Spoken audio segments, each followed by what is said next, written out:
My wife hall pass request posted by Reddit user Throwaway to get the RC. My wife and I have been married since 2001 and together since 1999. She is the most intelligent, thoughtful, caring, loyal person I know, and I have always thought of myself as fortunate to have met and married her. She is even today aesthetically beautiful, and men have told her this. Throughout our marriage, she has always shot them down. Earlier this year, she was diagnosed with uterine cancer, stage 1, and had a full hysterectomy. I was never concerned about the cancer. It was diagnosed early, dealt with quickly, and she made a full recovery. I took time off work to look after her after the surgery, and all seemed well. There was some to be expected emotional instances on her part, and although I am not an emotional person, we dealt with them together. After her recover, she was insistent that we start living life to the fullest, and took a 10-day trip to Europe, followed by a trip to Belize. We also have a trip to the UK and Spain and Portugal later this year. I am fine with these things. Building memories and crossing bucket list. Adventures offering our list. I also understand that these are a result of feeling fragile on her part. She also took up yoga, swimming, and healthy cooking classes. I was fully on board until last week.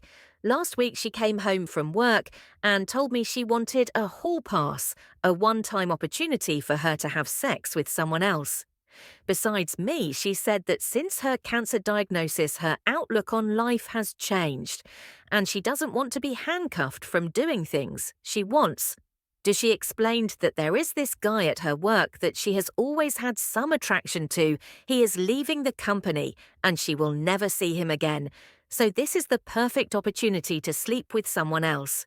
She said that I could say no, of course, but that she would be mad and disappointed at me for an indeterminate amount of time, and that it would be confirmation of my male toxicity and insecurity. That's stupid, you're stupid. Stop being stupid. I don't consider myself to be toxic.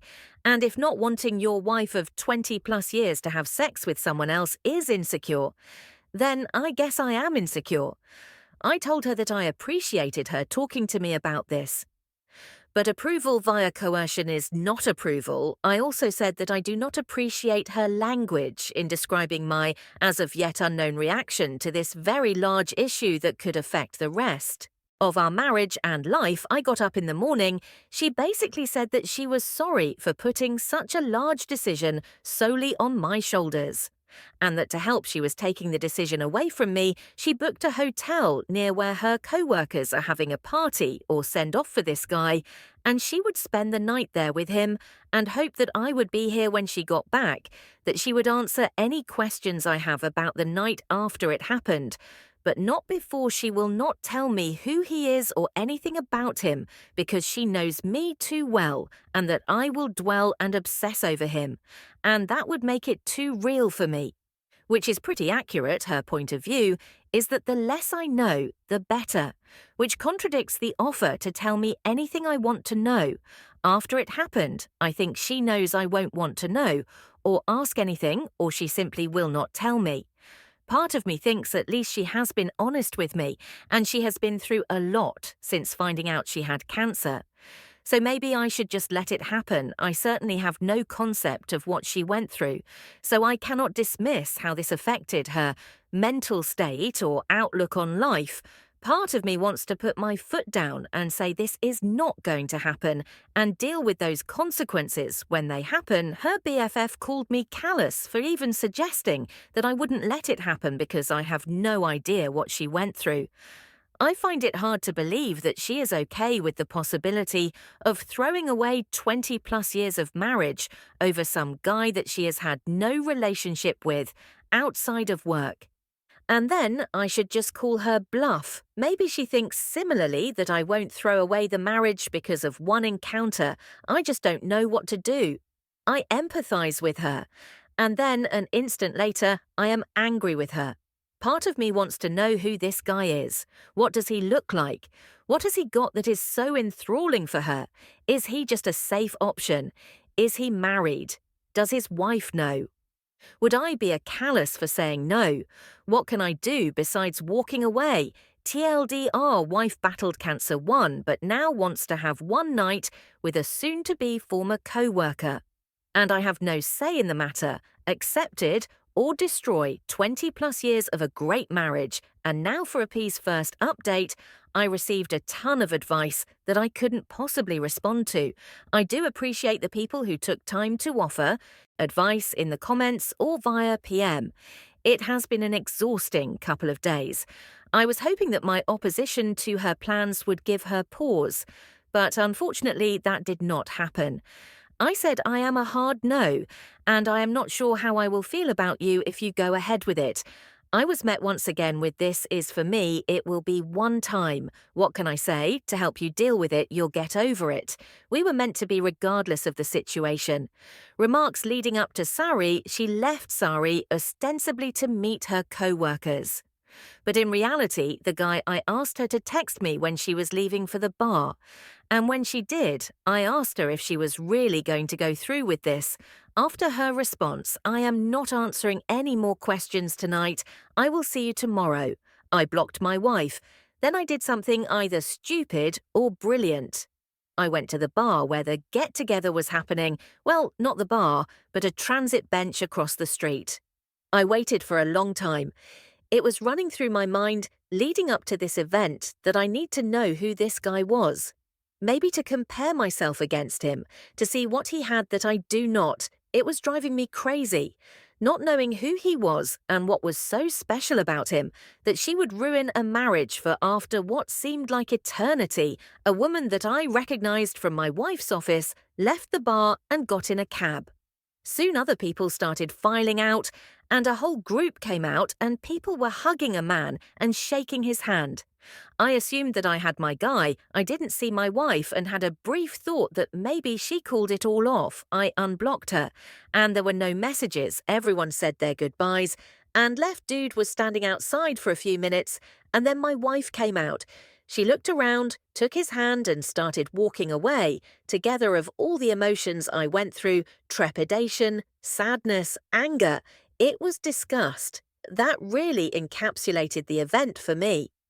This guy was short, fat and bald, all the things I cannot compete with. Ultimately, I felt like a pervert for watching from a distance. I followed until they got to the hotel and then turned around and went home. I woke up Sunday morning and put a lock on the master bedroom door. I moved her things to the spare room and left a note, asking her to find other accommodations as quickly as possible. I visited another friend who is a lawyer, and he gave me some sage advice and a couple of recommendations for divorce attorneys, and made the introductions my wife had been calling me numerous times since around 11 or so. Once blocked the calls go to voicemail.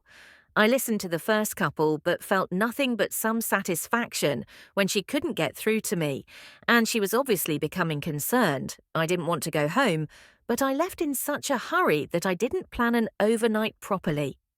I got home around 9, and as per my buddy's advice, I recorded the interaction. I was halfway up the stairs when she came up from the family room asking what was going on. Could we talk? I thought we talked about this. I just answered with "I am not interested in discussing this tonight" and went to bed after not getting a response from me. Through the door, she left me alone. I feel kind of like a child for not talking with her and shutting the door on her, but I just couldn't look at her.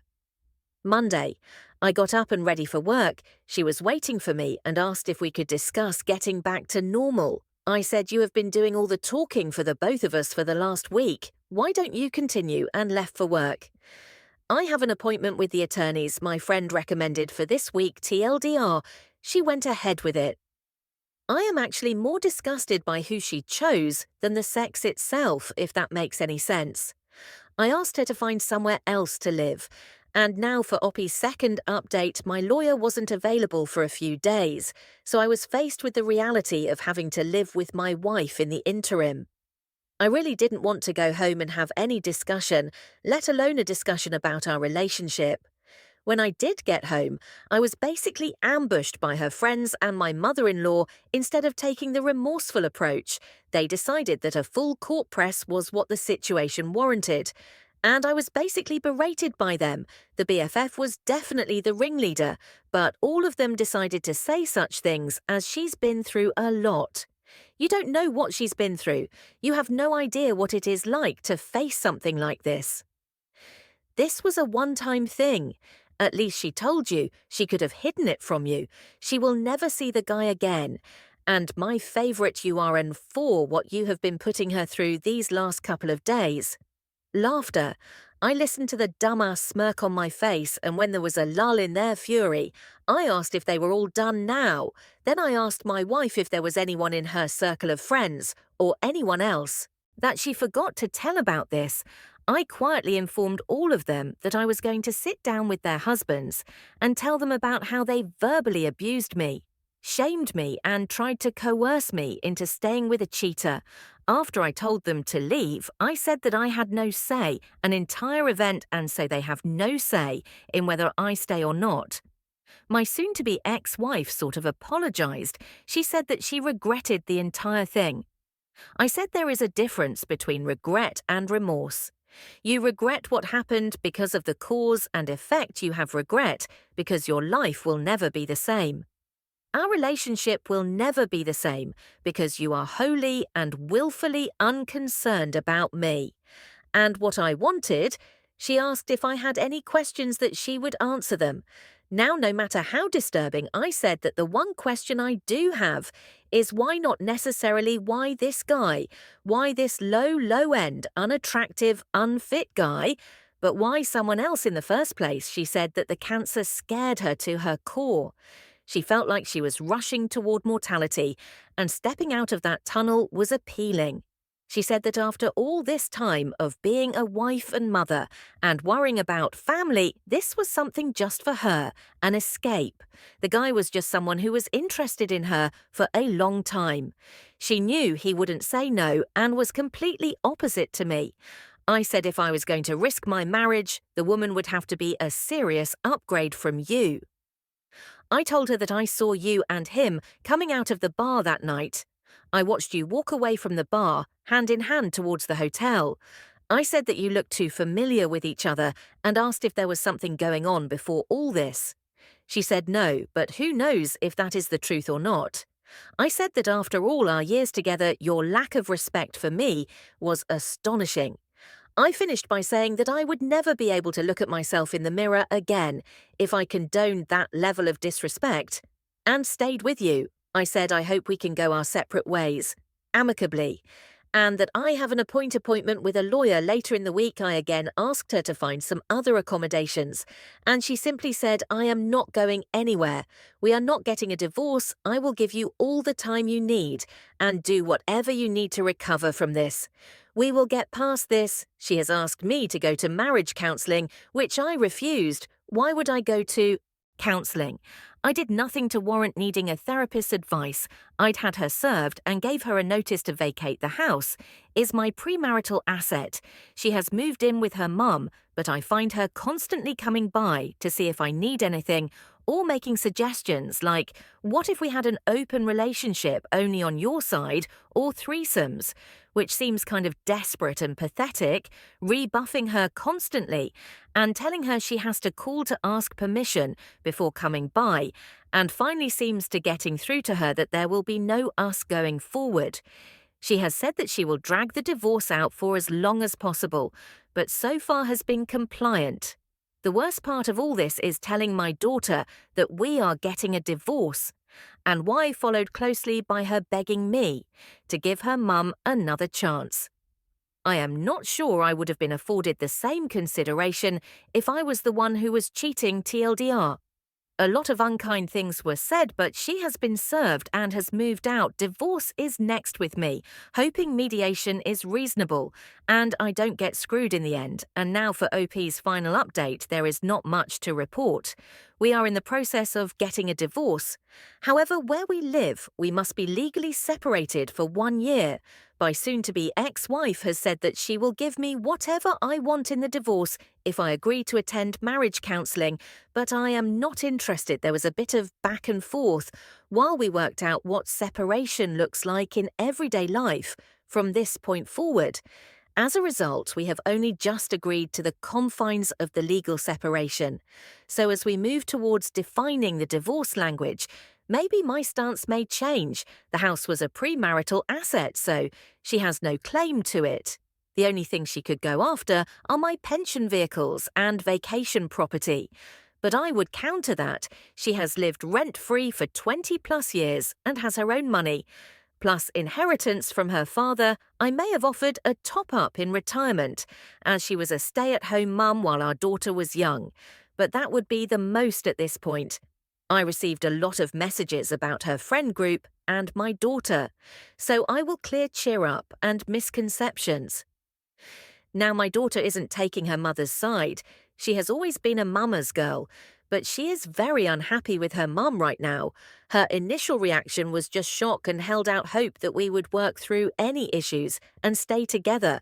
Now she accepts that is not going to happen. She has been limiting her interactions with her, but at the end of the day, she is still her mum. The friend group's husbands were upset at the level of complicity of their wives and aiding and abetting the contact or cheating, and made them cut off my wife.